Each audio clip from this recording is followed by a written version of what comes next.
In this video, I'm going to explain to you the number one reasons why people are failing the PMP exam. This is based on an actual survey that we did a few days ago, and I'll tell you how to fix it.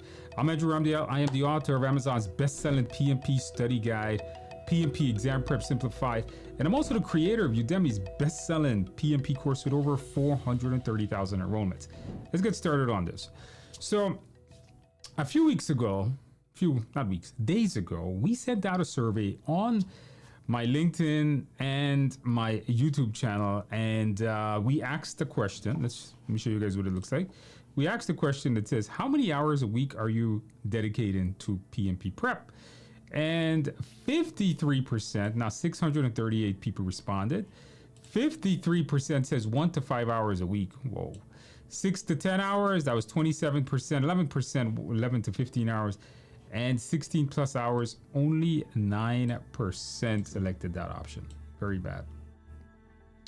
Okay, so let's keep this in mind. So 53% 1 to 5 hours. Now, this is the problem of why people might fail the test. This is probably going to be the top reasons why people are going to fail the test. Let me explain why. When you take a PMP course, the knowledge builds on each other. What I cover at the end, you need knowledge from the beginning and the middle. It's like a build-in process. Things I cover in project management fundamentals, I will reference when I get to Agile. I'll reference when I get to traditional. Things I cover in traditional, I will reference when I get to hybrid. Things I cover in Agile, I'll reference when I get to hybrid project management. When I get to the mindset, I'm going to reference everything else. When I get to the exam content review outline, I'm referencing everything. The problem with studying, and half of the respondents did this, with studying 1 to 5 hours a week, is that you will forget things. Here's what I mean. If you're studying 1 to 5 hours a week, it's a 35-hour class, right? By the laws of PMI, you need to attend 35 hours in order to submit an application. If you're studying, let's say we go half of this, right? Let's just say we get half of this. In here, right? In the middle of this 1 to 5 hours. If you are at 3 hours, by the time you get to hour 30, it's been 10 weeks. Now, I don't know about you guys, but how do you remember videos you saw or texts you read from 10 weeks ago? Think about that. 10 weeks is a long time ago. I don't have photographic memory. I could barely remember things I hear. I could barely remember what program I saw last night. So how am I going to remember what I learned 10 weeks ago? The problem with taking so long to finish your preparation or to study or to go through the process is that by the time you get to the middle, you forgot the beginning. By the time you got to the end, you never even started. You know what I mean?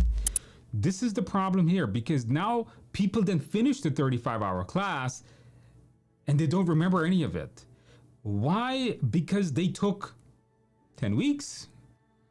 God forbid they spent 1 hour studying. It took them 35 weeks to study. If they took 5 weeks, it'd take them 2 months, 5 hours, right? It took them 2 months, 7 weeks. It's too much. What you guys should be doing is aiming, and I was surprised by these results. I thought 11 to 15 hours was going to be the number that most people were dedicating, which is going to be anywhere from 1 to 2 hours a day, ideally 1.5, 2 hours a day. I thought that's what people were going to be putting out at a minimum 6 to 10 hours, which is going to be a little over an hour a day studying. 27% here. But the biggest one was this 53%. So basically, the point I'm trying to make here is by the time the 35-hour course is done, you finished it, but then you can't remember any of it. Now you got to go do practice exams, and you're not dedicating enough time, and you forgot everything you learned, and then you're failing the practice exams because you forgot everything you learned, and it's just a whole disaster mess. The point is, you need to stop that. I'll give you guys a quick story on this, personal story on this. About a year ago, I went to teach a live class to a big company. I didn't do any preparation because I wrote that book, right? Like, I literally wrote that book. When I wrote that book, there was no AI, by the way. I wrote that book in a Word document. And I made the video course. Obviously, you guys see me in the video course, right? I made the slides, I made the video course, I presented it, and so on. Then I got to the live training in front of this big audience of like 35 people. And it became pretty sad because I forgotten a whole bunch of stuff. I literally had to pick up my own book that I wrote and read it back for myself and the students in front of me. They all had a good laugh at it because, well, they know I wrote it. But it came to show, like, I forgot some of the EVM formulas, I forgot some ITTOs, I even forgot specific documents. And this was the first day. After the first, I had to go home and reread my own book so I can teach the class. And this goes to show that if me, the guy that's been teaching it since 2007, if I can forget things in a few months, you are definitely probably going to forget a bunch of stuff yourself. And that's the problem with this. You cannot let this happen. Don't study 1 hour a week. I mean, what are you doing 1 hour a week? That's not even studying. 1 hour. I mean, you guys probably spend more time, hopefully not, and hopefully this is implied. You guys are probably spending more time on TikTok and Instagram than studying. If it's just 1 hour or 2 hours. I mean, we really got to prioritize what we're doing here.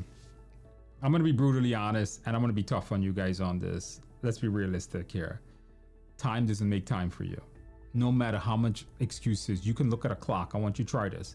Find a clock in your workplace or just look at your computer clock and tell it every excuse. Tell it that you're not feeling good. Tell them you got family you got family obligations, you got this, you got that, you got this. Give it every excuse and let me know if it stops. Because time doesn't make time for you. If you want to get the benefits of this certification, you got to put in the time. If you're saying, Andrew, I don't have time, I got to take care of my children, I got to take care of my spouse, I got to take care of my parents, I got to go to work, wake up an hour earlier. Only you know the benefits of this certification. And if you're taking this long to go through the course, you're not gaining much from it. The reason is because, once again, by the time you finish that 35-hour class, you have forgotten most of what you learn. Then you just go and you do practice exams, and you probably are going to pass. If you get the TI simulator, you're probably going to pass with the simulator because it looks just like the real test. But then you forgot everything I taught you in the 35-hour class. You become PMP certified and you can't apply any of the knowledge because you forgot the knowledge. Okay, you get the point. How do we fix this? Well, number one is I want you guys to fall into this bracket. I want you guys to fall into the bracket of 11 to 15 hours.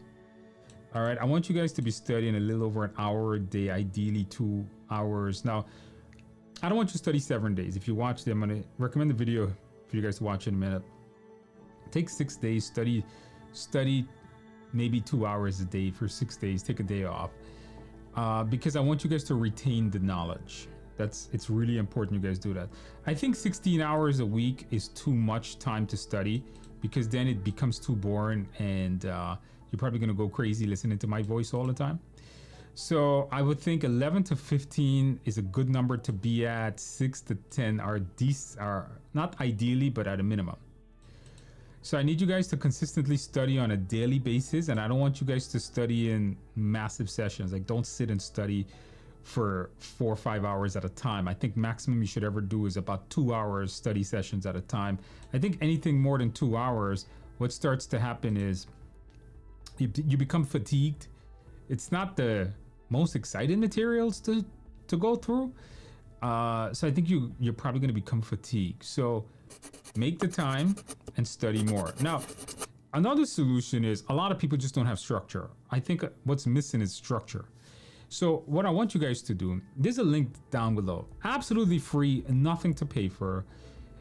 I did a video on a 30-day PMP study plan. Came out a few months ago. And I'm going to give you guys a structure. How many hours to spend studying everything. And follow that 30-day study plan. Now it's 30 days worth of studying. So if you study 5 days a week, it'll take you 6 weeks to finish it. All right, remember it's 30 days. You could do it consecutively. I don't recommend that. I always recommend taking time off. So it'll probably take you about a month and a half to finish this exam. And that's a good time. If you can finish this exam in 1 to 2 months, that's good. That means you're going to retain a lot of the information you learn. You're going to be able to ace your practice exams because you retain what you saw or you heard in the 35-hour course. And you'll be able to apply that knowledge. So you're just not PMP certified, but you actually know how to apply stuff. All right, so check out that video and apply it. And don't let this happen to you guys, because remember, a lot of people are gonna, if they're doing 1 to 5 hours, they're gonna forget everything they learned in that 35-hour class. They're gonna get into the exam room, they're not gonna remember much, and they're gonna fail that test miserably. So you don't want that happening to you. Put in the time and effort, guys. Let's do more study. Let's get to that 11 to 15 hours a week so we can ace our exam. And with that in mind, guys, if you found value in this video, if you find this information valuable, give the video a like, subscribe to the channel, and I'll see you in the next video.